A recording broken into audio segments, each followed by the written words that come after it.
Boa noite. Olá, gente, boa noite, boa noite. Bem-vindos, bem-vindos aí. Nós temos já presentes aqui a banca, então, professor Cauê, professora Brenda Kesser, muito bem-vindos. A quem desde já eu já quero agradecer aqui pelo aceite aí do nosso convite. Aqui no Polo é assim, a gente tem a cara metade, né? Mas é um improviso, na verdade, que a gente faz aqui para fazer essas defesas, porque quando acessamos dois aparelhos ao mesmo tempo, fica dando microfonia, interferência, né?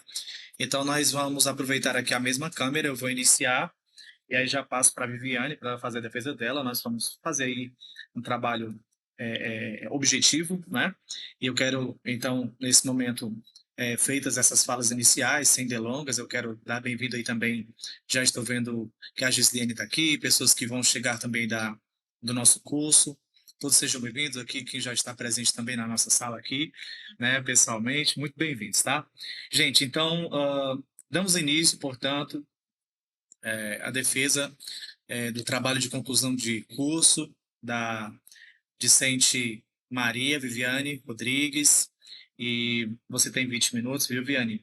Você vai ficar à vontade para você fazer aí a sua apresentação, e aí depois, na sequência, nós vamos estar ouvindo aí a arguição da nossa banca convidada, e é isso, agora são 7h08, tá?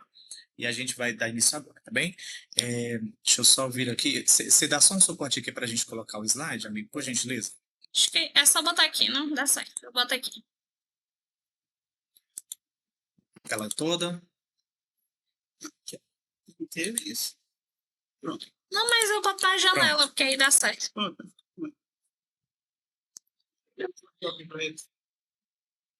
Deixa eu botar aqui do início. Precisa reproduzir. Não tá reproduzindo? Aqui, ó. Ah, colocar em tela cheia, né? Pronto. Pronto. Boa noite. Sou Maria Viviane. Apresentar meu trabalho de conclusão de curso.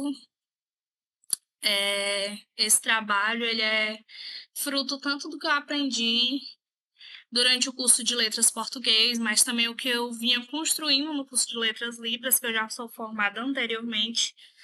E aí, como o título da nossa pesquisa, a gente tem metodologias do ensino de língua portuguesa como segunda língua para surdos na educação básica, uma revisão de literatura. E aí eu construí junto com o professor Assuério, que foi meu orientador durante esse processo.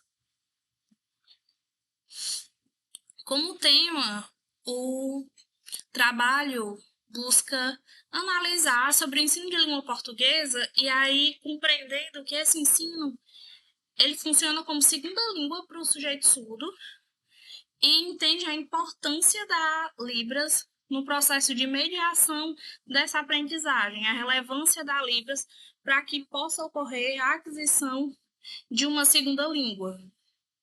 E aí, qual é o contexto? É que a gente tem uma legislação desde 1988.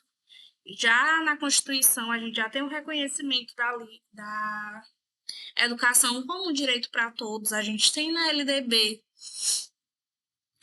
um parágrafo, um artigo que ele vai falar sobre a educação bilíngue para o sujeito surdo, a importância desse ensino do português se dá como segunda língua, a importância dessa educação ser bilíngue, de trabalhar tanto a Libras como o português, mas mesmo diante dessas orientações que já fazem o tempo, mesmo diante de estudos teóricos da área, a gente ainda vê um atraso, uma dificuldade de implementar a educação de surdos. Principalmente no âmbito do português. Assim, existe uma problemática no geral, mas principalmente no português. E a questão que a gente traz é quais caminhos metodológicos, teóricos e legais orientam o ensino de língua portuguesa como segunda língua para estudantes surdos nos anos finais do ensino fundamental, considerando a Libras como segunda língua de mediação e políticas públicas voltadas à educação bilíngue.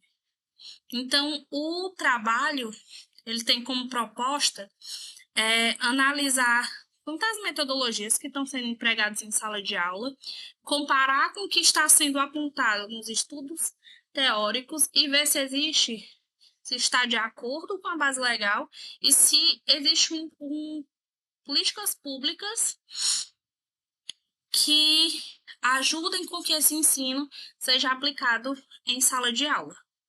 E aí a gente trabalha com duas justificativas.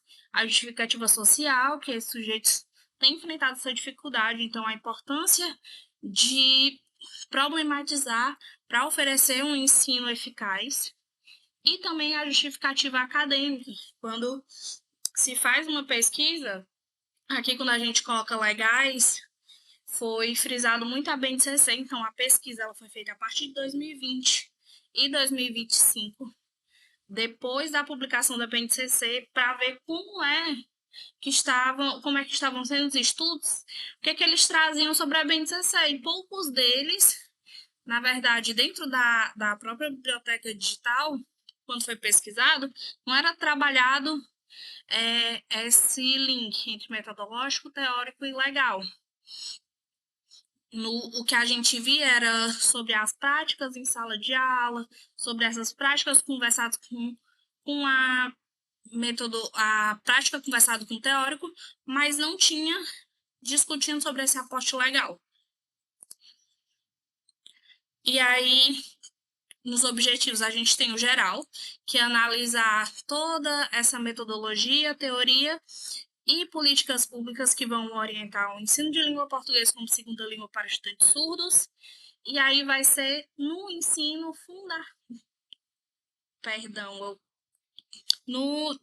na educação básica no geral, e aí compreendendo a Libras como língua de mediação, para que esse ensino ocorra. Desse objetivo geral, ramificou-se 3 objetivos gerais, ou 3 objetivos específicos, e aí foi puxando um gancho de cada um deles. Um é examinar essas bases teóricas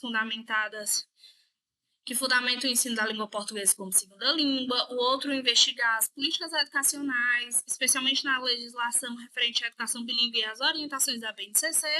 E o terceiro, discutir as estratégias pedagógicas apontadas na literatura acadêmica.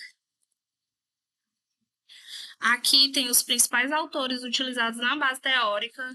Foi utilizado Peixoto, Renata Peixoto, que ela vai discutir a diferença da aquisição do português para pessoas surdas e para as pessoas ouvintes, que elas não ocorrem da mesma forma, como a gente oraliza e escuta uma língua é diferente do sujeito surdo, que percebe a língua de forma visual e se expressa por meio da Libras, que é uma língua visogestual, então, visoespacial. Então, existe essa diferença e ela vai discutir detalhadamente, que trouxe uma base teórica para a gente. A Strobel também, ela vai trazer as questões dos artefatos da cultura surda, e aí, dentro desses artefatos, os que foram utilizados dentro da pesquisa, foi a língua de sinais, a importância da língua de sinais dentro da comunidade surda e da visualidade, compreendendo que o sujeito surdo, ele não se baseia nem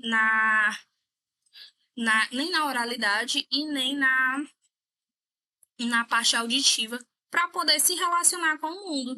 E essas relações com o mundo também incluem em como ele vai aprender, em como ele vai receber o conhecimento. E aí a gente também trouxe a Dawson, que ela vai discutir a língua de sinais como língua natural da comunidade surda, que mesmo quando o sujeito surdo ele já nasce dentro de um núcleo familiar, que é ouvinte, que só trata do português, mesmo que ele desenvolva, que ele consiga oralizar, que ele consiga fazer leitura labial, ele vai ter dificuldade, porque essa língua não é uma língua natural para ele. Ele vai, por mais que ele consiga, não tenha nenhum problema nas cordas vocais e consiga falar, a língua portuguesa ela não passa só pelo falar, ela precisa ouvir. Então, como o aparelho auditivo está prejudicado, ele vai ter essa dificuldade de desenvolver e, portanto, a língua de sinais ela se torna uma língua natural para a comunidade surda. E aí, dentro dos documentos legais, a gente traz a própria BNCC como principal documento norteador das práticas de ensino da educação básica no Brasil, que aí vai trabalhar desde a educação infantil até o ensino médio. Aqui na metodologia, a gente trabalhou numa abordagem qualitativa, a gente não trabalhou por meio de dados estatísticos, foi uma análise de documentos, de textos que já existem, e aí por isso também que essa pesquisa é uma pesquisa bibliográfica, porque ela já vai fazer análise de documentos legais e de estudos anteriores que já existem para aprimorar as ideias. E aí foi utilizado com base na proposta de Gil, e uma leitura analítica, onde vai haver a ordenação e sumarização das informações para encontrar respostas para a pesquisa. E aí, esse aqui é o corpus da nossa pesquisa. Essa pesquisa aqui foi realizada na Biblioteca Digital Brasileira de Tese e Dissertações. Não foram encontradas só essas pesquisas, houve mais uma pesquisa, porém, como era uma pesquisa que se tratava do ensino superior, ela não foi inclusa dentro desse estudo. E aí a gente encontrou 4 pesquisas que se encaixavam: a escrita de estudantes surdos, um estudo a respeito do ensino-aprendizado da língua portuguesa, outra, o uso de HQs como um artefato cultural da comunidade surda para o ensino de língua portuguesa como segunda língua para estudantes surdos, a de práticas de ensino de língua portuguesa para surdos em escolas bilíngues e o ensino de língua portuguesa como segunda língua para estudantes surdos em uma instituição especializada. Para fazer uma análise, foi levado em consideração 3 aspectos: os aspectos teóricos, os aspectos metodológicos e os aspectos legais. Aqui a primeira pesquisa que foi apresentada, o primeiro estudo que foi apresentado dentro da pesquisa, a escrita de estudantes surdos, um estudo a respeito do ensino, aprendizado da língua portuguesa, que foi escrito por Pereira. Pereira, ela propôs um curso que se baseava na abordagem comunicativa, que aí trazia um ensino de forma contextualizada, não era dada palavras soltas, para trazer intencionalidade para esse estudo. Pereira também utilizou a Libras durante todo o processo de ensino, compreendendo a relevância da primeira língua para alcançar o aprendizado de uma segunda língua. Também promoveu atividades gamificadas, fez adaptações visuais. Tudo isso que ela propôs foi conforme a base teórica. Então, lá quando a Strobel traz sobre a importância da visualidade, então ela explorou essa questão da visualidade, ela trouxe a língua de sinais. Então, tudo isso foi trabalhado. E aí, dentro das análises, esse curso ele durou 10 dias, junto com os estudantes, e aí foram apresentados e discutidos gêneros textuais, e dentro do curso os alunos iam produzindo textos. Quando ela foi fazer uma análise dos textos produzidos, percebeu uma dificuldade no uso de algumas regras gramaticais. Por que isso acontece? A língua de sinais é uma língua própria, com gramática própria, com regras próprias. Então, por mais que às vezes tenha algumas similaridades com o português, são totalmente diferentes. Quando os estudantes iam produzir atividades escritas em português, eles acabavam trazendo coisas da Libras. Por exemplo, uma das coisas que ela trouxe, que é relacionada ao uso de preposição, é que no português a gente utiliza a preposição e na Libras a gente não utiliza. Então, quando se fala foi um dos exemplos que eu coloquei dentro do artigo. Eu vou casa. No português, a gente não sinaliza eu vou para casa. Não tem o para dentro do português. eu saí do trabalho. Então, não tem o uso da preposição. Então, como não existe esse uso da preposição dentro da Libras, quando os alunos iam fazer a parte escrita, esse erro se tornava recorrente. Outra coisa que acontecia bastante também é em relacionado à estrutura sintática. E aí, dentro da estrutura sintática, ela vai citar a questão da dificuldade na hora de empregar pronomes pessoais. Não é que na Libras não tem, é que na Libras é uma língua visoespacial, então ocorre de forma diferente. No português, por exemplo, quando eu estou falando, João saiu do trabalho, ele vai para a casa de Maria. Isso acontece e eu vou interligando dentro da frase. Quando é na Libras, quando eu falo do João, eu marco um espaço e falo João e aponto para um espaço. Então, ele fica marcado ali. E quando eu quero retornar para o João, eu aponto novamente para aquele local. E é assim que ocorre os pronomes pessoais. E aí, como na Libras ocorre de forma espacial, de forma totalmente diferente, quando era empregada na estrutura do português, às vezes não fazia tanto sentido, às vezes ficava confuso, às vezes ele utilizava ele numa palavra solta que não fazia tanto sentido naquele momento, não se conectava com a palavra que ele desejava. Então, por conta dessas diferenças, é que foi percebida uma dificuldade. E aí, com que é que isso se liga com a legislação? Dentro da legislação, dentro da BNCC, a gente não tem nenhuma orientação voltada para o ensino de Libras, para o ensino de português para estudantes surdos. Toda a BNCC ela é voltada para o público ouvinte, para o público que fala português no geral. Então, as orientações que estão lá não se encaixam com o ensino de Libras. Mesmo diante das adaptações feitas pelas professoras, baseada na teoria, ainda ocorria essa falha recorrente por falta de uma orientação dentro do principal currículo que orienta a educação básica no país atualmente. O segundo trabalho que a gente tem é o ensino da língua portuguesa como segunda língua para estudantes surdos em uma instituição especializada.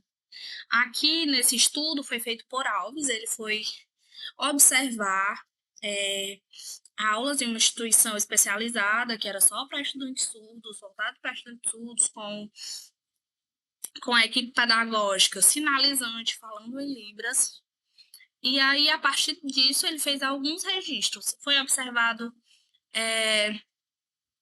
as aulas de algumas professoras e ele foi observar como é que ocorriam essas aulas. Dentro dessas aulas, ele percebeu que houve o uso da Libras para mediar o ensino, conforme as orientações. Porém, quando ele ia analisar as atividades, ele percebia uma dificuldade na adaptação das atividades.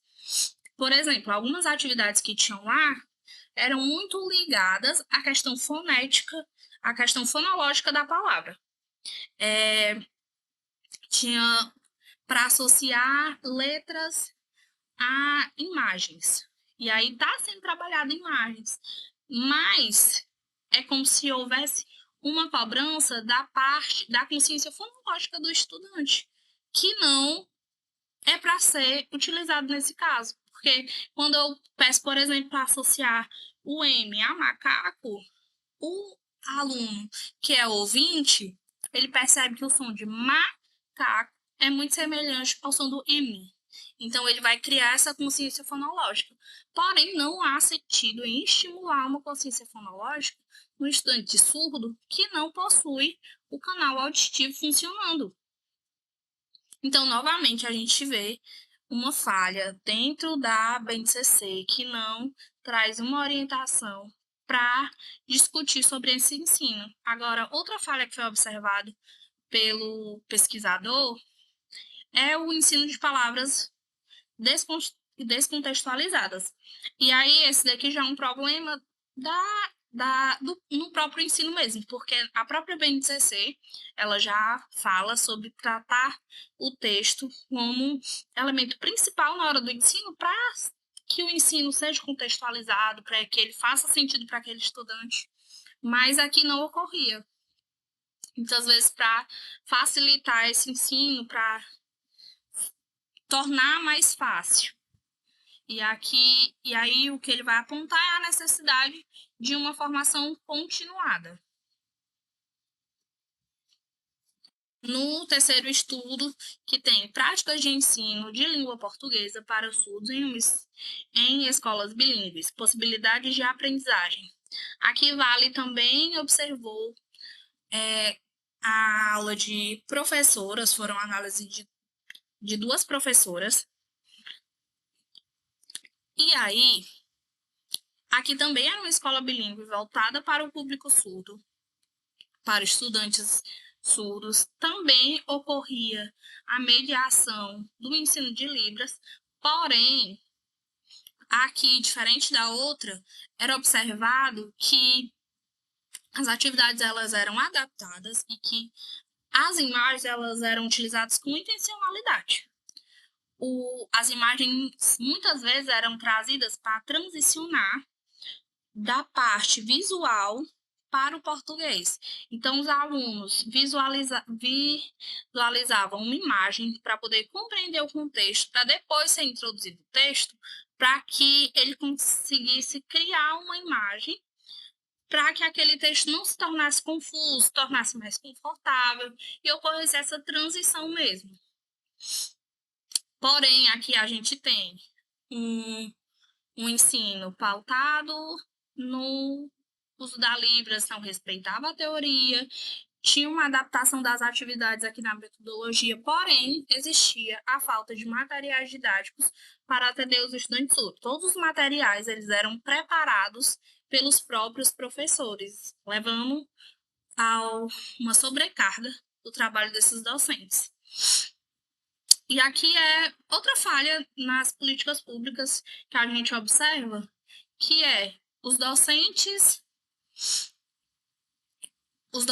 precisam trabalhar mais porque não existe material didático. O PNDL, mesmo recebendo uma grande verba, não tem materiais. Por mais que tenham materiais que vão tratar sobre o assunto, por exemplo, vai tratar sobre sujeitos que são surdos, tratar sobre educação bilíngue, trazer livros, uma literatura que vá tratar sobre o assunto, não tem um material que seja adaptado para os estudantes surdos. E aqui na última pesquisa, o uso das HQs, com uso de HQs como artefato cultural da comunidade surda para o ensino de língua portuguesa como segunda língua para estudantes surdos. Aqui Silva, ele trabalhou com 2 estudantes dentro de uma escola inclusiva, ou seja, uma escola que não é diferente das que a gente viu das observações, ela não é específica para estudantes surdos. É uma escola de ensino regular que tem o estudante surdo introduzido na sala de aula com acompanhamento de um intérprete. Então, é totalmente diferente o contexto. E ele retirou esses 2 alunos para fazer um trabalho junto com eles, onde ele introduzia uma HQ que a HQ, além de explorar a parte visual, de já ser um elemento atrativo para os estudantes surdos, porque vai trazer um contexto ali, vai explorar a visualidade. Mas aqui ele trouxe uma HQ que já foi desenvolvida por um autor surdo, uma HQ que já é toda trabalhada em Libras, então foi muito mais confortável. Quando ele utilizou a Libras para mediar todo esse processo junto com os estudantes, e aí os estudantes demonstraram interesse, fizeram a leitura da obra, mostraram compreensão. Porém, quando ele foi trabalhar a parte escrita desses estudantes, eles apresentaram muita dificuldade em escrever, em se expressar em português. E aqui são estudantes que já estão no ensino médio, que ainda apresentam muita dificuldade de se expressar, que recorriam frequentemente ao pesquisador para que ele dissesse algumas palavras através da datilologia. E o que é que acontece? A educação dentro de uma escola inclusiva, como acontece hoje na maioria das vezes, é o intérprete que faz apenas a tradução de uma aula que está acontecendo principalmente para sujeitos ouvintes. Então, é uma aula que vai explorar a parte fonológica, é uma aula que vai trazer uma outra estrutura, assim, uma adaptação, que muitas vezes nem explora recursos visuais. Então, não é uma aula adaptada, é uma aula traduzida pelos intérpretes. E aí não é um problema da instituição em si, mas do problema do modelo de educação em si, mas de como esse modelo acontece, de como ele é explorado, de como o ensino do português para o estudante surdo que está inserido naquela aula acontece. E aí, por fim, nas conclusões, a gente traz a importância de aprimorar e implementar políticas públicas que vão debater sobre a educação de surdos. A gente já tem algumas legislações desde 1988, a gente tem a LDB, a gente tem a lei que reconhece a Libras como língua da comunidade surda, a gente tem o decreto que vai instituir que deve ter educação, que deve ter o ensino da Libras para todos os estudantes de licenciatura, porém isso ainda é ineficiente, muitas vezes não é aplicado, muitas vezes é aplicado de forma irregular, e aí um dos maiores problemas que a gente tem, que a gente percebe, é a própria BNCC, que não traz nada voltado especificamente para a comunidade surda. A BNCC, ela vai, se você pesquisar, ela vai trazer de forma muito vaga sobre Libras, sobre inclusão, mas ela não vai trabalhar. E aí, se for trabalhar, se for pesquisar sobre português, ensino do português para surdos na BNCC, não tem nenhuma orientação. Então, como é que o principal documento norteador do currículo da educação básica não está trabalhando sobre isso? Então, fica muito difícil implementar isso em sala de aula. E a importância de um ensino que vai respeitar essas diferenças linguísticas, que compreenda que cada uma das línguas vão ter suas especificidades, que o estudante surdo tem o português como segunda língua, mas também uma língua totalmente diferente da que ele tem, não uma língua oral. A Libras não é uma língua oral, então é totalmente diferente do que ele está aprendendo. Essas são as principais referências do estudo. E muito obrigada. Muito bem. Vamos, né? Vamos desplugar daqui. ESC. Voltemos. Cadê, Viviane? Aqui? Foi. Parar a apresentação. E pararmos a apresentação. Ok. Muito bem, Viviane. Agora você vai só. Eu vou trazer já uma aguinha para você, né? Tava quase sem respirar aqui já. Muito bem. Gente, então a Viviane vai tomar aqui uma aguinha. Belíssima apresentação. O trabalho da Viviane, um trabalho muito necessário e importante, né? E agora a gente vai passar, então, aqui a ouvir a missão da nossa banca convidada. E aí eu quero, desde já, mais uma vez, dar o meu bem-vindo aqui à professora Brenda Kessia, que vai estar introduzindo já essa fala. A professora Brenda Kessia, que é coordenadora aí do nosso curso, né? Juntamente com a professora Meire, aqui do EAD, que tem me dado uma força gigantesca, tem sido assim, um suporte. Ela disse assim, já está um pouco esgotada, mas eu sei também um pouco da missa que ela vem rezando aí nesses dias, que tem sido bênção para ela. Viu, professora Linda Kessler, muito, muito, muito obrigado. Tem sido fantástica aí a sua participação comigo aqui nas nossas bancas. E eu sou muito grato a ti. Muito bem-vinda e a fala inicial é contigo. Tá, muito obrigada. Só quero agradecer, né, pelas palavras tão reconfortantes. Mas final de semestre é assim, tá todo mundo, né, já um pouco cansado, mas a fala da Viviane é uma prova de que a gente consegue se manter excelente, né, mesmo em meio ao cansaço. Então, eu quero começar parabenizando a Viviane pela excelente apresentação. Às vezes você encontra um texto legal, mais uma apresentação mais assim, não é nem desfocada, né? Mas você sente um certo despreparo. Mas aqui não, eu achei muito coerente. Tanto essa pessoa que escreveu, né, se parece muito com essa pessoa que falou. Né? E eu não sei se o professor Cauê concorda, mas eu senti assim, uma coerência entre o texto e a sua fala. Isso é muito legal, né? Mostra que você realmente esteve ali presente, em presença no seu texto, tá? Eu sempre faço parecer escrito, por quê? Por dois motivos, né? Porque eu gosto de mandar esse texto depois, inclusive, Axel, se eu não tiver enviado algum texto, vou parecer você me cobrar agora que eu mando tudo junto.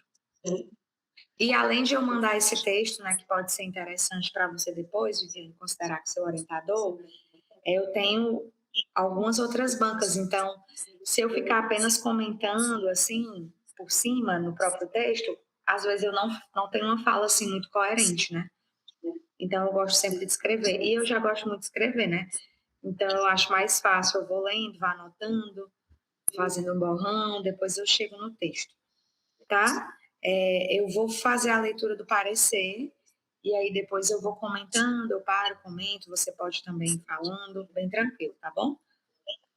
O trabalho intitulado Metodologias no Ensino de Língua Portuguesa como Segunda Língua para Surdos, né?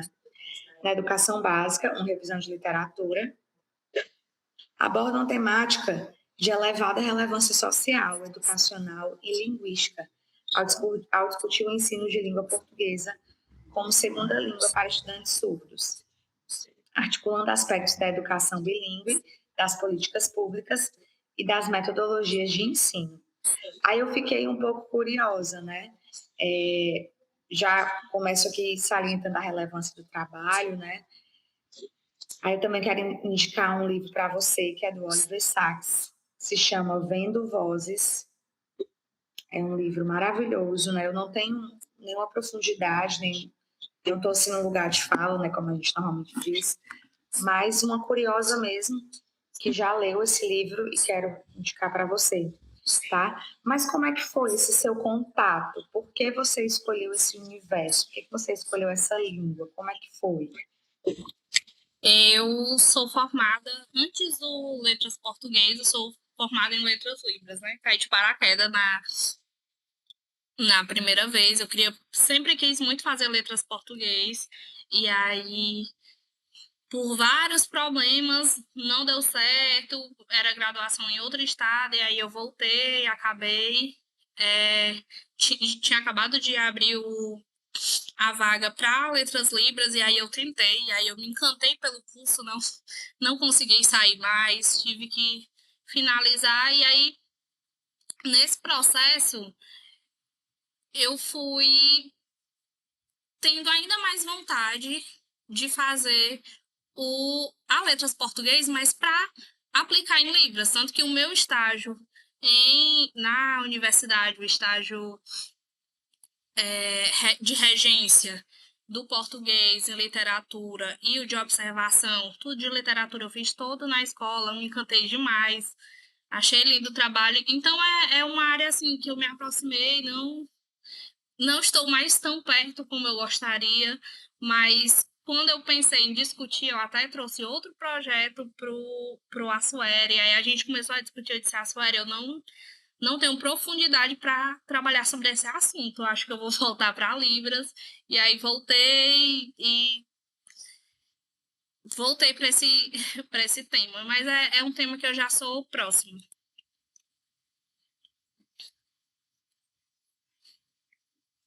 Certo, eu vou continuar lendo, eu tenho outras perguntinhas, mas vou fazendo aqui no meio do caminho.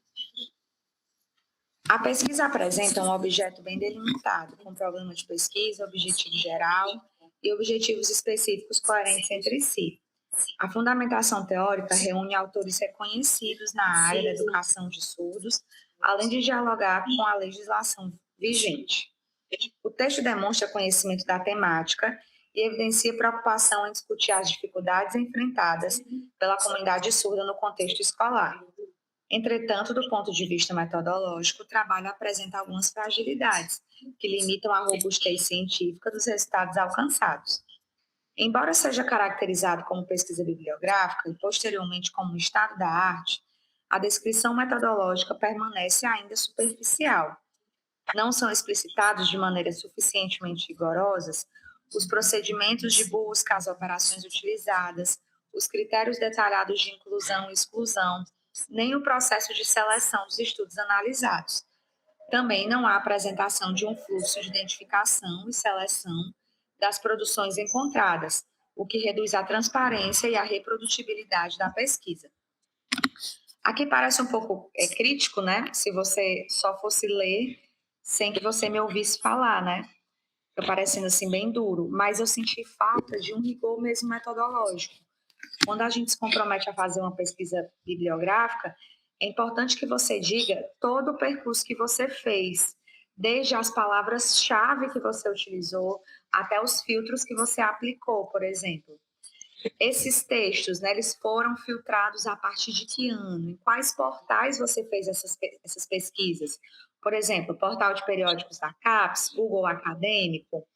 Então, quando o leitor ele vai ler uma pesquisa que se diz bibliográfica, ele tem essas expectativas, porque essas são características de um texto, de uma pesquisa bibliográfica, tá? Então, eu preciso que você me diga como é que você chegou nessa corpora que você construiu. No final, você diz que a gente olha o quadro lá que está bem organizado, né?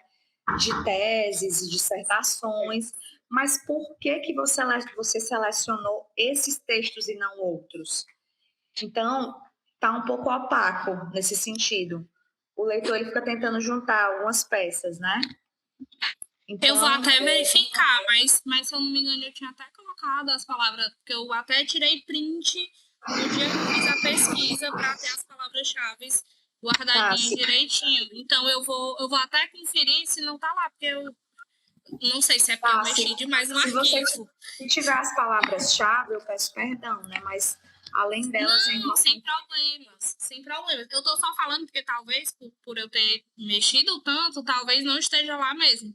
Então, eu tô só esclarecendo, que eu lembro de ter colocado, eu lembro que depois, porque de princípio eu queria colocar todos os artigos, e aí o Assuélio me deu uma acordada, então eu lembro de ter colocado. Eu acho que você colocou mesmo, elas aparecem até em caixa alta. Eu acho que a questão é muito mais o filtro, né, de ano, né, quais foram os critérios de inclusão e de exclusão? Vamos supor que você colocou aquelas palavras-chave que você coloca em caixa alta, mas aí você encontrou outros trabalhos e por que você não inseriu? Por que você excluiu, né? Então, eu acho que se você pudesse, se tiver como, né, deixar um pouquinho mais evidente para a versão final o que foi utilizado para incluir e excluir, poderia ser interessante, né? Aí aqui eu não sei se eu vou ler todo, mas outros pontos que eu vou ler aqui. A questão do tamanho, né? O tamanho que você construiu. Foram 3 dissertações e uma tese. Eu falo sobre isso, né? Outro aspecto que merece destaque é a reduzida abrangência do corpus analisado. A pesquisa afirma ter encontrado apenas 4 trabalhos, 3 dissertações e uma tese, mas não problematiza suficientemente essa limitação, nem demonstra que a estratégia de busca utilizada foi capaz de contemplar de forma abrangente a produção científica existente sobre o tema. como consequência, as conclusões acabam sendo sustentadas por um conjunto bastante restrito de estudo. Então, quando você vai fazer essa pesquisa bibliográfica, esse caminho que você faz, ele é tão importante porque ele sustenta esse fluxograma que você fez, esse quadro que você construiu. Né? Então, será que só existem esses 4 trabalhos dentro dessa temática no país inteiro? A gente sabe que não, né? Tanto que nem aparece, por exemplo, o gênero artigo científico. Mas a questão é, o que sustenta, por que a gente deve legitimar essa pesquisa, né? No sentido de que, a Viviane, ela foi lá, ela se propôs a fazer uma pesquisa bibliográfica e no final ela elabora um fluxograma com 4 trabalhos, 3 dissertações e uma tese. Mas a minha pergunta é, em que medida outros trabalhos tão importantes quanto esses não ficaram de fora? E por que eles ficaram de fora? Porque uma pesquisa bibliográfica ela tem um peso muito grande. É como se você falasse assim, para uma pessoa que vai pesquisar sobre isso, ela quer fazer um TCC sobre isso no mês que vem. O Cauê tem um aluno que vai pesquisar sobre isso no mês que vem. Então, é como se a sua pesquisa, eu confio que a produção acadêmica aqui sobre esse tema foi mapeada e que aparece nesse trabalho. A gente não pode subestimar pesquisas dessa natureza, né? Eu falo, gente, são pesquisas muito sérias. Às vezes a gente diz, como você disse, né? Não teve tratamento estatístico, mas toda pesquisa é bibliográfica. Nem toda mas algumas pesquisas param ali, né? Por que toda pesquisa é bibliográfica? Porque toda pesquisa que a gente faz, a gente tem que visitar esse estado da arte, né? Só que a pesquisa bibliográfica, ela vai além, porque além de fazer essa visita, ela se propõe a organizar, né, nesse quadro, nesse fluxograma, nessa ordenação de raciocínio, para que você entregue um produto, é um produto intelectual que você entrega. Então, a minha sugestão é que a gente refine, deixe mais robusto esse produto, no sentido de falar quais foram os critérios de inclusão, de exclusão, para além das palavras-chave, que eu já me corrijo, você colocou sim. Talvez por um devaneio aqui, eu falei de outra banca de hoje, peço perdão, mas você, Viviane, colocou sim, eu lembro que está até aqui em caixa alta, certo? Então, além disso, deixa eu ver aqui se eu vou falar mais alguma coisa.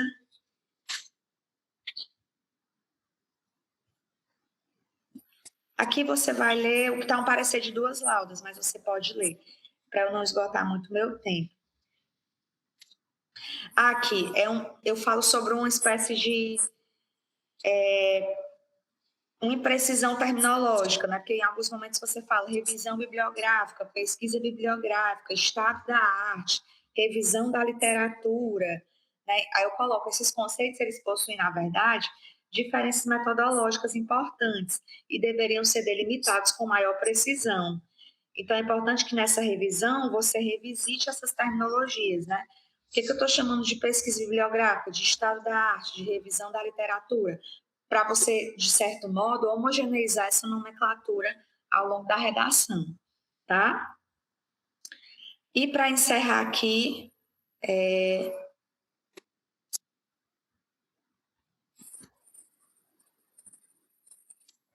tem algumas referências que eu não encontrei, quando eu pesquisei, eu não encontrei, eu vou mandar aqui para você depois. Eu não sei se você esqueceu, eu não encontrei quando eu fui comparar o que estava no texto e o que estava na referência, né? Na tabela. Eu posso mandar aqui para você depois.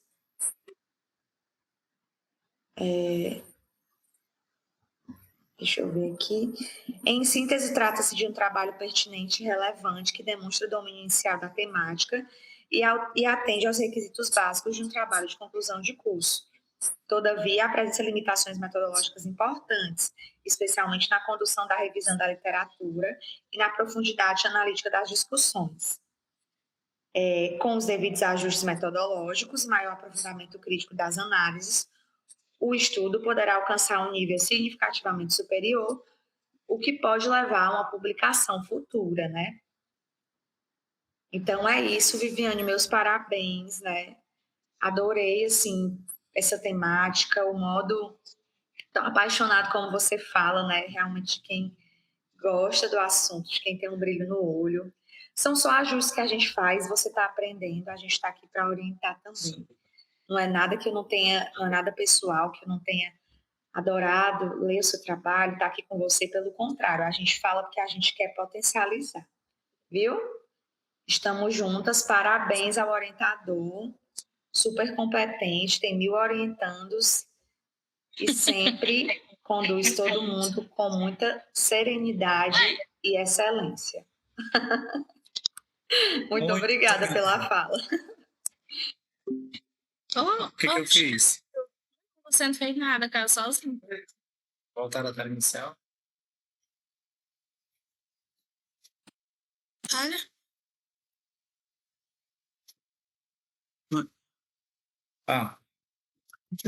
Continuar? Cadê? Tem. Outras ordens. Não. Pode Participar por aqui também? Estou sem microfone. Caiu de repente aqui, mas voltamos. Voltaram. Aí nós voltamos ao vivo.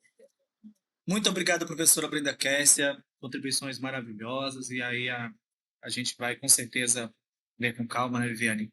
Vamos. Você quer falar alguma coisa? Não, só agradecer mesmo. Pronto. Obrigada. Eu também sou muito grato por todas essas contribuições, porque eu sei também que tem um turbilhão de bancas aí todos os dias participando e a gente está findando essa semana, né? Com muito orgulho, para a glória de Deus. E realmente nessa parte metodológica eu tenho dificuldade mesmo, então. Na hora de escrever foi realmente uma dificuldade com palavras e tudo mais. Então, vai dar certo. Prosseguimos então avante. Agora a gente vai ouvir o professor Cauê Jucá. Nome bonito, viu, professor Cauê? Cauê Jucá, de artista, viu? Obrigado. O professor Cauê Jucá é professor de Libras no IF de Piquet Carneiro, é assim, professor? Acopiara.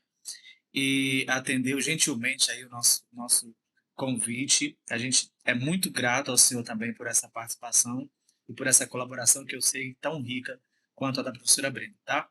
E eu quero, desde já, passar então para o senhor aí a sua fala e o senhor fica à vontade. Obrigado. Vocês conseguem me ouvir? Eu falo muito baixinho. Eu não sei se vocês estão me ouvindo bem. Então eu queria agradecer novamente o convite da Vivi e do professor Suero para dividir esse momento, né? Que é tão importante. Acho que a gente valoriza muito o caminho, né? Mas assim, esse momento de fechar ciclo também é muito importante. A gente tem que celebrar essa defesa de TCC, a presença de trabalho, como momentos extraordinários, né? A gente não pode deixar esse momento, esse dia de hoje, no campo do ordinário, não, porque é um momento muito importante. E aí, algumas coisas a professora Brenda já falou, adoro ficar por último, porque aí já me poupa, assim. Já vou riscando aqui na minha peça várias coisas, obrigado. Mas eu gosto muito de quando a gente recebe um trabalho que ele entrega tudo que ele promete, assim. Né? Tem muito trabalho que a gente recebe para ler que promete tudo, não entrega nada, ou que promete nada, entrega tudo. Então, no teu trabalho tem um equilíbrio muito interessante entre o que você coloca como objetivo, como objetivo geral específico, e o que você entrega no final, né? Como a Brenda também falou, a apresentação é muito um reflexo da escrita, e a escrita é muito um reflexo da apresentação, que é uma coisa que tem sido bem rara. Ultimamente, é essa voz autoral das pessoas nas suas escritas, né? Quando você fala, eu acho que a todo momento, tanto no texto como no trabalho, tem algumas coisas que você fez que eu queria destacar como pontos positivos do trabalho, né?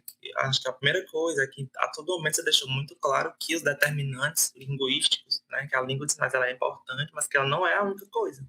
Não adianta só ter Libras, né? Tem que ter outros determinantes, os culturais, né? E tudo mais. Então, isso ter ficado nítido no texto inteiro foi muito importante. Né? E outra coisa foi que muitas vezes a gente vê nos discursos da política educacional, vê nos próprios artigos, na dissertações, teses, enfim, que nosso país não tem legislação suficiente. Nosso país falta lei que... Não. Né? Você deixou muito claro isso ao longo do texto inteiro. Tem muita coisa que falta, a gente tem que criar um mecanismo de fiscalização, mecanismos de fazer com que o que está no papel, o que está na legislação, seja aplicado de forma concreta na vida das pessoas surdas, né?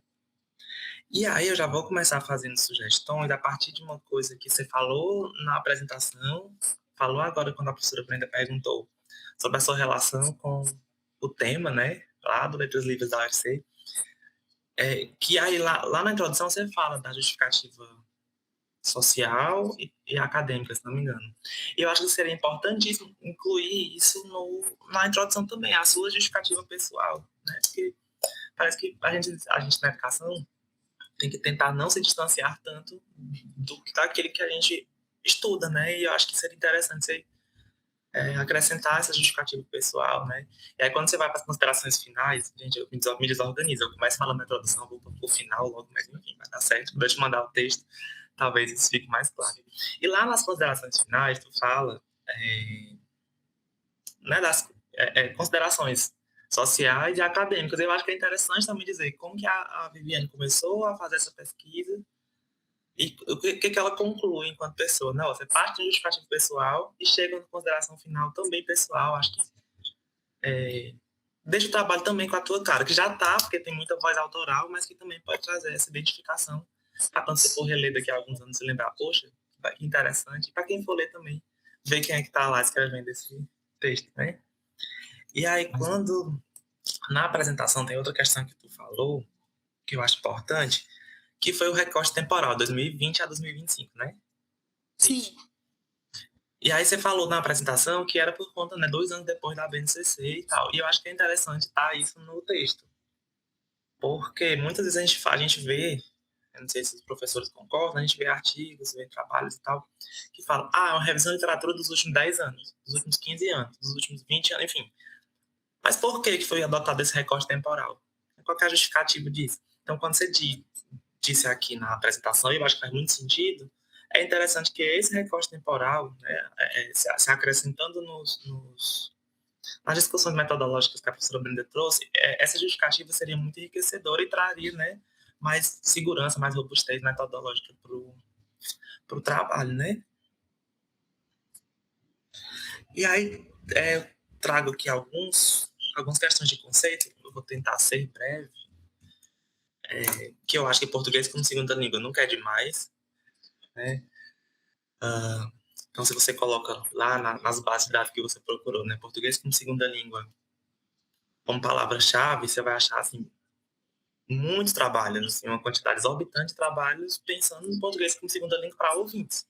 Né? Português como língua estrangeira, português como língua adicional, enfim. Só que, quando a gente fala das comunidades todas, esse número ele se reduz, assim, drasticamente. E até essa discrepância de quantidade de trabalho é um dado importante. Por que a universidade pesquisa só sobre português como segunda língua para ouvintes, ainda que fica, né, a comunidade surda? E aí eu acho que isso entra também, essa questão de invisibilidade entra muito em uma questão que a professora trouxeram da BNCC. Né? Quando a gente fala, a BNCC não contempla as questões de Libras, não contempla as questões das pessoas surdas. E aí eu acho que é importante que isso fique muito claro no trabalho, que é o quê? Porque a BNCC espera o perfil de aluno. E o aluno que a BNCC espera, ele não é um aluno surdo. Ela vem com o rolo compressor da homogeneidade e diz, bufo, não vai ter... A gente vai ensinar a língua portuguesa como L1 e pronto, porque nós somos falantes da língua portuguesa. O artigo 3 da Constituição, se não me engano, vai dizer que a língua oficial do nosso país é a Libras, que você traz isso no trabalho. Então, eu acho que isso essa questão do ouvintismo estrutural, né? Que é pensar que escutar é a universal. Então, tudo que não vem da fala, que não vem da oralidade, que não vem da audição, é subalterno. É tão subalterno que não tem espaço na pesquisa acadêmica. Os seus achados dizem isso, né? Que tem pouco. E é tão subalterno que a própria política educacional nem se lembrou que existe pessoas surdas dentro da escola. Então, acho que isso tem que ficar muito evidente no trabalho, né? Tem uma questão de conceitos também, que eu não sei como que vocês, sua orientadora, a professora Brenda, veem isso, mas quando a gente afunila para a questão das pessoas surdas, eu acho interessante você colocar num texto, não sei se é uma nota de rodapé, um parágrafo explicativo, enfim. Porque na nossa área não tem consenso se a Libras é a língua materna, a língua natural ou a primeira língua. Porque talvez esses conceitos aplicados a ouvintes não façam tanto sentido para pessoas surdas, que, por exemplo, uma pessoa surda que foi oralizada, que teve um processo mecânico de aprendizagem da Libras, né? Da língua portuguesa, perdão. Clínico. A gente pensa, a primeira língua dela é o português, porque foi a primeira que ela aprendeu, mas não foi natural. Entendeu? E aí eu acho também que essa discussão talvez nem seja tão central no teu trabalho. Mas inserir isso, sei lá, numa nota de rodapé, uma explicação, né, sobre que você está usando esses conceitos como sinônimos, enfim, para evitar a mesma coisa da revisão de literatura, né? Revisão bibliográfica, revisão de literatura, estado da arte. Esse conceito também é importante ficar muito nítido no texto, que não é pretensão do trabalho, que também não precisa ser, discutir essa questão, né? Mas, assim, a escolha das palavras, ela é importante. E aí, nesse mesmo sentido, sobre a Libras, né? Acho que uns 2 ou 3 momentos eu marquei lá no texto, você fala que ela foi reconhecida como língua oficial das comunidades surdas. Infelizmente, ela não foi. Ela foi reconhecida como língua utilizada pelas comunidades surdas, né? Como se o Estado brasileiro dissesse assim, opa, essa língua existe. Ok. Na lei lá de 2002. Não tem assim, um aprofundamento maior. Então, e por que eu falo isso? Porque há, inclusive, uma proposta de emenda à Constituição, que está rolando aí há alguns anos, para que a Libra seja uma segunda língua oficial do país. Então, se a gente reforça a discussão de que ela é oficial, parece que a luta das comunidades surdas pela oficialização da Libras não faz tanto sentido, né? Tá. E aí tem uma outra questão também, que é de, como é que eu posso dizer? De concepção de surdez mesmo. Né? Deixa eu me organizar. Ao longo do texto inteiro, você traz alguns autores, algumas autoras, por exemplo, a Karen Strobel, que fala de cultura surda, a Gladys Dalcin, que fala da psicologia da educação de surdos, a professora Renata Peixoto, da UFC, né, que fala da alfabetização e letramento. Então, é um texto que está muito alinhado com essa perspectiva de surdez, da diferença surda. Né? E, claro, se eu estou falando assim, de português como segunda língua para surdos, é porque eu pressuponho que ele tem uma primeira língua que não é o português. Né?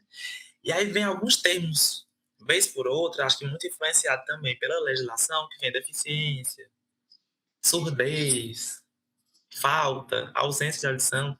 Em alguns momentos faz muito sentido, mas em outros, eu acho que a gente pegar a perspectiva da diferença surda e trazer para o texto vai deixar essa terminologia, né, mais adequada, digamos assim, ao campo em que esse trabalho está inserido.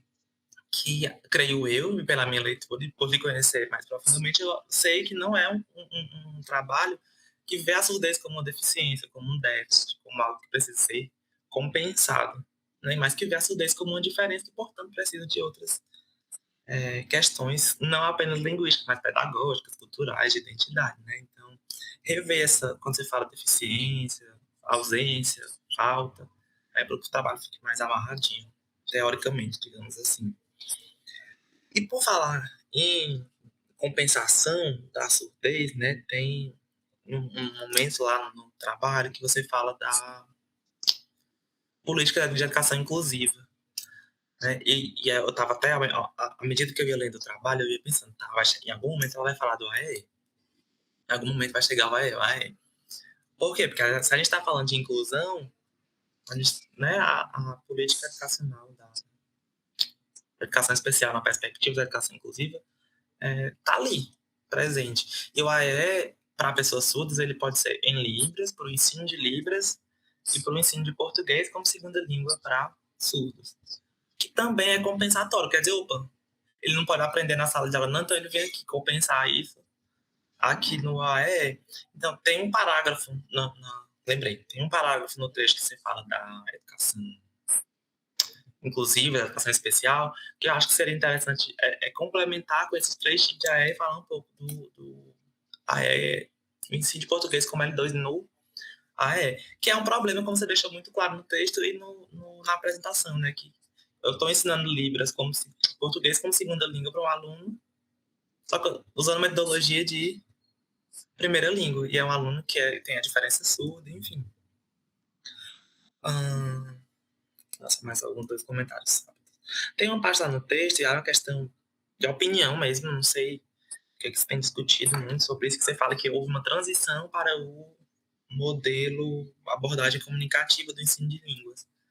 Né? Eu acho que não foi bem que houve uma transição, ele tem se tornado hegemônico à medida que o tempo vai passando, por diversas questões políticas, econômicas, sociais, globalização e tudo mais. Mas só o que tem hoje em dia, por exemplo, é a gente dizendo que faz uma abordagem comunicativa no ensino de Libras, quando você vê, tá lá uma lista de palavras imensa no quadro, aí você vai, casa, estudar, escola. Né? Então, é comunicativo, mas até que ponto? Então, eu não acho que nem que tenha sido uma transição para a abordagem comunicativa, mas talvez ela tenha se tornado hegemônica, inclusive nas pesquisas, né? Abordagem comunicativa, se não me engano, tá. E aí tem só tenho mais 3 comentários, para não tomar tanto tempo também, que é sobre, aí eu acho que é uma questão importante a rever, que eu não sei se é você que fala, são os autores que falam e tal, mas eu me recordo bem que o texto foi taxativo em dizer que na Libras o verbo não tem flexão. E assim, ele não tem flexão como ela se dá no português, seja número, pessoa, modo, tempo, enfim. E voz, né? Na Libras, o verbo ele tem concordância, ele tem flexão, só que a flexão dele é de aspecto temporal.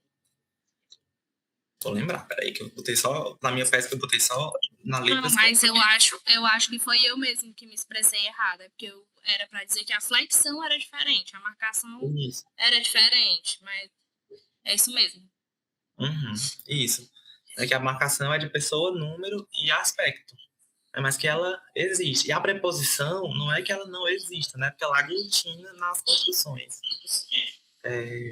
frasais em Libras. Então ela tá ali, mas ela não tá explícita, digamos assim, né? Tá. Eu já falei das considerações finais, então eu vou trazer só mais 2 comentários que eu acho interessante. Porque sempre que a gente fala de material didático, sempre que a gente fala de atividades, sempre que a gente fala de metodologia de ensino, a gente sempre usa. E os textos, né, os autores e as autoras que se trouxe, usam também bastante adaptação e tradução, né? Material, e até os livros, né, que a gente pega, os próprios artigos, os nossos autores assim, clássicos, digamos, trazem essa expressão. Materiais didáticos adaptados para o ensino de português para surdos. Materiais didáticos adaptados para surdos.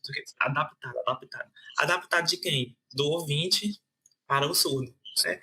Então, eu acho que uma questão que a gente pode pensar, inclusive como problematização ou como consideração final, é por que a gente não pensa o material didático? Por que a gente não pensa as atividades, os jogos, as brincadeiras, enfim, o nosso ensino mesmo a partir da perspectiva da pessoa surda, né? A gente sempre pega, deixa eu ensinar aqui, pensar aqui num conteúdo para pessoa surda, sei lá. Eu dou aula de Libras, eu não consigo pensar tudo, mas sintaxe, não sei, né? Da língua portuguesa. Aí o que eu faço? Eu vejo como é que eu faço com ouvintes, traduzo ou adapto para a pessoa surda. Inclusive, há um tempo, muito se fazia no ensino de português para surdo, porque pegava o livro de inglês para ouvinte, traduzia do inglês para português, né? Como se fosse da mesma forma.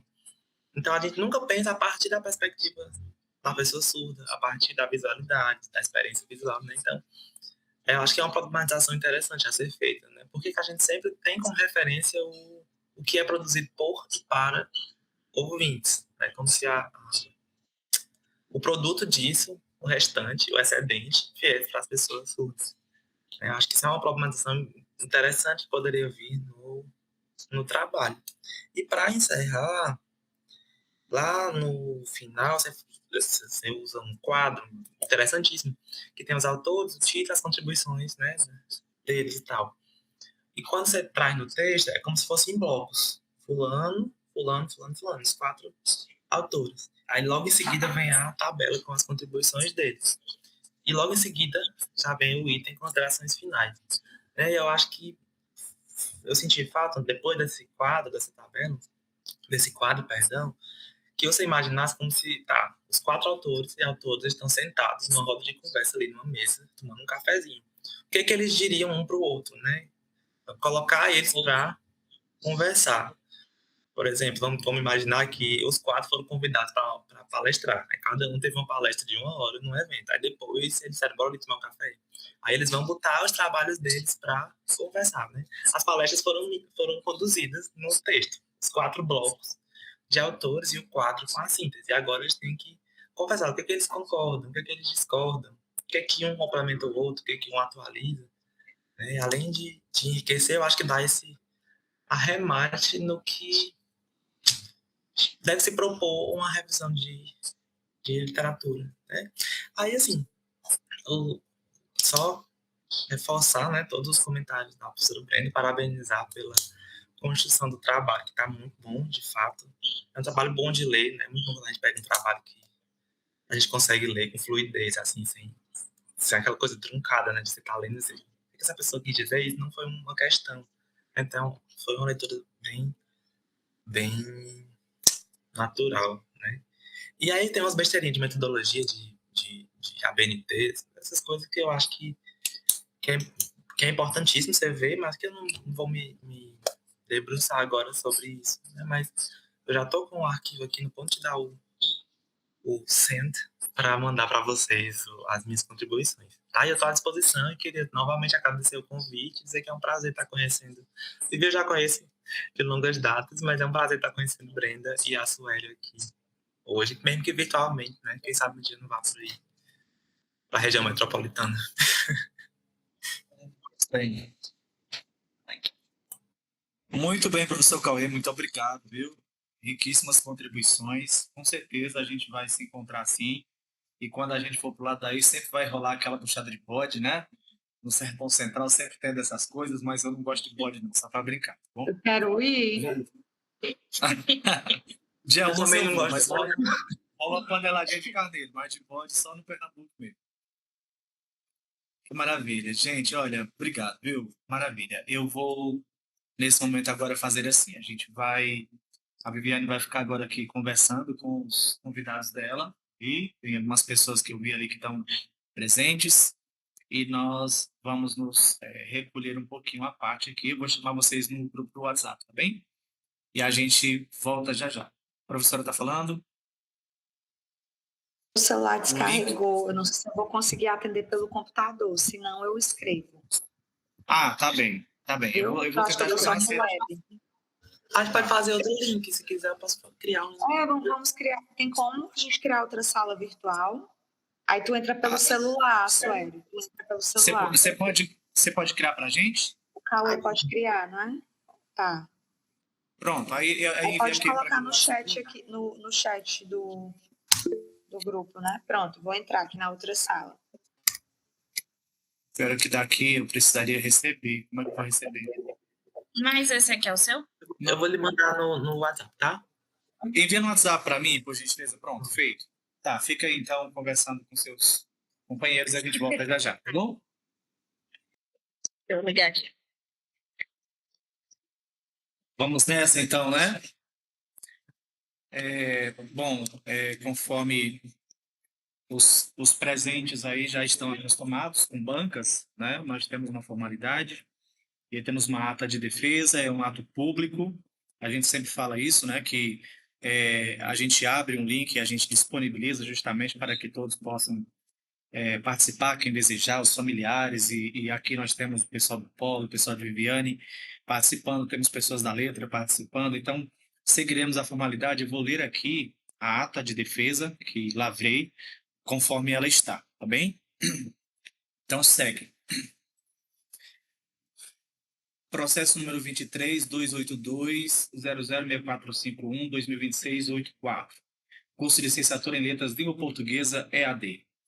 Aos 6 dias do mês de julho do ano de 2026, na sala de multimeios do Polo AB de Maracanaú, ligado à Universidade da Integração Internacional da Lusofonia Afro-Brasileira, campus do Palmares, no âmbito do curso de licenciatura em Letras Língua Portuguesa na modalidade de Educação à Distância, reuniu-se a Banca de Defesa do Trabalho de Conclusão de Curso, TCC, do curso de licenciatura em Letras Língua Portuguesa, composta pelos seguintes avaliadores: professor mestre Assuério Marcos Alves, orientador; professora doutora Brenda Kessia Arruda de Souza Mendes, avaliadora 1; professor especialista Cauê Jucá Ferreira Marques, avaliador 2. Foi avaliado o trabalho da discente Maria Viviane da Silva Rodrigues, que teve por título Metodologias do ensino de língua portuguesa como segunda língua para surdos na educação básica, uma revisão de literatura. Os trabalhos de apresentação e arguição foram iniciados às 19 horas e encerrados às 20 horas e 20 minutos. Após avaliação e deliberações por parte da banca examinadora, o trabalho foi considerado aprovado com a nota 9. Muito bem. Aprovado, necessitando de pequenas correções, devendo ser apresentado em 10 dias para o orientador. Eu, Assuério Marcos, professor orientador, lavrei a presente ata que assino juntamente com os membros da banca examinadora. Parabéns, Viviane, você está graduado. Obrigada. Muito bem. Você quer falar alguma coisa agora, sua vez? E não, só agradecer, estou muito nervosa, quase, estava falando aqui quase sem respirar na hora da apresentação. Não sei, é isso, só agradecer mesmo. Foi muito difícil, acabou, graças a Deus. Ah, não, ainda tem que corrigir. Olha, eu Tem que corrigir a parte burocrática do envio, mas o mais difícil já foi. Foi. Até porque a correção agora ela está guiada, né? Está com guia, tem as guias aí dos professores. E agora você está de férias, né? É assim? Então vai ser bom demais, todo mundo em casa de férias se ajudando, vai ser bom. Então, olha, eu quero deixar aqui a minha fala de agradecimento e dizer assim que eu estava, inclusive, falando isso com os professores. Viviane é uma das pessoas que não dá trabalho para a gente guiar um texto, porque ela gosta de escrever, é uma pesquisadora, como ela disse no início, né? Ela estava com outro objeto de pesquisa, ela não estava se encontrando muito nele, porque tem uma paixão no coração dela, e ela chegou para mim assim, foi muito sincera, eu gostei de ver, e eu acho que essas verdades de identidade os pesquisadores precisam ter, né? Eu precisaria me manter dentro de um eixo que eu já atuo e tenho inquietações para, né, para pesquisar. E eu falei, então, qual seria a sua inquietação? E ela jogou a inquietação dela, eu achei muito interessante. Eu falei, olha, eu não sou da área da Libras, mas a gente vai fazendo vai guiando metodologicamente e vai levando o trabalho ao status científico, né? Mas, de fato, é ela que vem trazendo toda essa contribuição, é realmente autoral, e eu fico muito feliz de poder ver o texto de Viviane, e fiquei muito feliz de ter tido o presente de poder orientá-la também, tá bem? Nossa, eu tava desempoeirando, porque eu guardei todos os textos da faculdade, eu tava desempoeirando os textos que estavam todos guardados, que eu imprimi ainda na UFC, aí eu, meu Deus, esse texto aqui fala sobre isso, aí eu abrindo, cavando as gavetas para poder achar os textos. Seu texto ficou lindo. Então, parabéns, eu gostaria de deixar uma fala aí, os professores gostariam de ter aí a fala de vocês final. Professora Brenda, professor Cauê. Somente agradecer, né, pelo privilégio de fazer parte assim, da sua trajetória, muito especial, né, fazer parte desse momento que, como o professor Cauê falou, né, a gente celebra, né, a gente reconhece que o processo foi difícil, mas esse momento é muito especial e único. Então, muito obrigada. Que bom que foi um momento maravilhoso, né? As críticas foram feitas, os elogios também. Saímos daqui muito felizes com a sua aprovação, Mariana. Muito obrigada. Professor Cauê. Novamente, como já disse, né, reforçar meu agradecimento. Um agradecimento também de parceiro, assim, que é muito bonito, e eu estou me sentindo uma grande responsabilidade, né, de alguém que dividiu uma graduação com a Viviane, professora de Libras, e que agora está em outro lugar na formação de professora de português, e eu também estou em outro lugar agora avaliando o trabalho, então acho que ver a maturidade do texto também tem muito da pessoa que tem se construído, né? Então, o texto não é um texto, é escrito por alguém. Esse alguém tem uma história, tem uma vida. E é muito bonito acompanhar isso, né? Ter esse privilégio. E, novamente, agradeço pelo convite e pela oportunidade de ter acompanhado essa trajetória já há alguns longos anos. Muito bem. Hoje não vai para casa dormir, não. Tem que ir celebrar a... Nesse momento agora dá pausa, né? Pois bem. O trabalho daquele polo, que é bacana, é que ele fica gravado no YouTube, tá? É a Rede Globo aqui, muito legal. Tem técnicos aqui para trabalhar, fazer trabalho perfeito, e a gente agradece demais aqui o apoio do polo, né? A coordenação, a professora Jaiane está operada, né? Não teve possibilidade de entrar, foi justamente dos olhos, mas depois ela vai ter a oportunidade de ver. E toda a equipe a gente agradece demais aqui, tá bom? E aí, a galerinha aí da Letras, né, que até agora aqui com a gente também, muito obrigado, Ingrid, a todos que participaram aí, André, Regis e a Ziliane que entrou aí, eu vi que outros entraram também, muito obrigado, viu? E é isso, vamos que vamos, então, muito obrigado, boa noite a todos. Obrigada. E até a próxima. Tchau, tchau.